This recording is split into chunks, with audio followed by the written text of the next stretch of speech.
নাকা পয়েন্টে গাড়ি তল্লাশি করতে গিয়ে প্রায় 20 লক্ষ টাকার বার্মিজ সিগারেট উদ্ধার করল কৈলাসহর থানার পুলিশ। বুধবার দুপুরে কৈলাসহর থানার পুলিশ এবং বিএসএফ এর জি ব্রাঞ্চের যৌথ অভিযানে চিনিপাকার নাকা পয়েন্টে চলছিল নিয়মিত তল্লাশি। ঠিক তখনই ধর্মনগর থেকে কৈলাসহরগামী TR03F0799 নম্বরের একটি বলেরো গাড়িকে সন্দেহভাজন মনে হলে থামানো হয়। গাড়িটিতে তল্লাশি চালিয়েই চমকে ওঠেন পুলিশ কর্মীরা। গাড়ির ভিতরে পাওয়া যায় 39টি কার্টুন, যাতে ছিল মোট 3,39,000 বার্মিজ সিগারেট, যার আনুমানিক বাজার মূল্য প্রায় 20 লক্ষ টাকা। এই প্রসঙ্গে কৈলাসহর থানার অফিসার ইনচার্জ তাপস মালাকারের বক্তব্য শুনুন। আমরা তো চিনিবাগানে একটা পার্মানেন্ট নাকা আছে, জায়গা 24/7 আমরা চেক করি।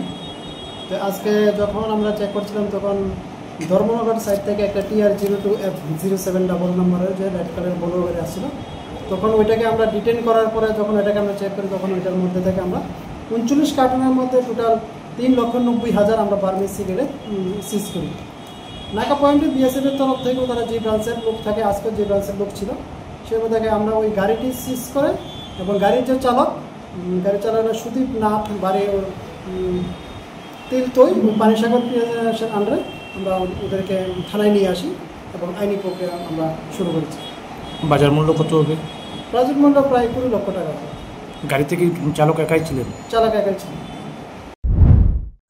বার্মিজ সিগারেট সহ বলেরো গাড়িটিকে জব্দ করে নিয়ে যাওয়া হয়েছে কৈলাসহর থানায়। একই সঙ্গে গাড়ি চালক সতীপ নাথকেও আটক করা হয়েছে। তার বাড়ি উত্তর জেলার পানিসাগর থানাধীন তিলথই গ্রামে বলে জানিয়েছেন ওসি তাপস মালাকার। পুলিশ সূত্রে খবর, গোটা ঘটনার তদন্ত শুরু হয়েছে এবং এই চক্রের পেছনে আর কারা জড়িত তা জানার চেষ্টা চলছে। Bureau report, news 365 day Tripura.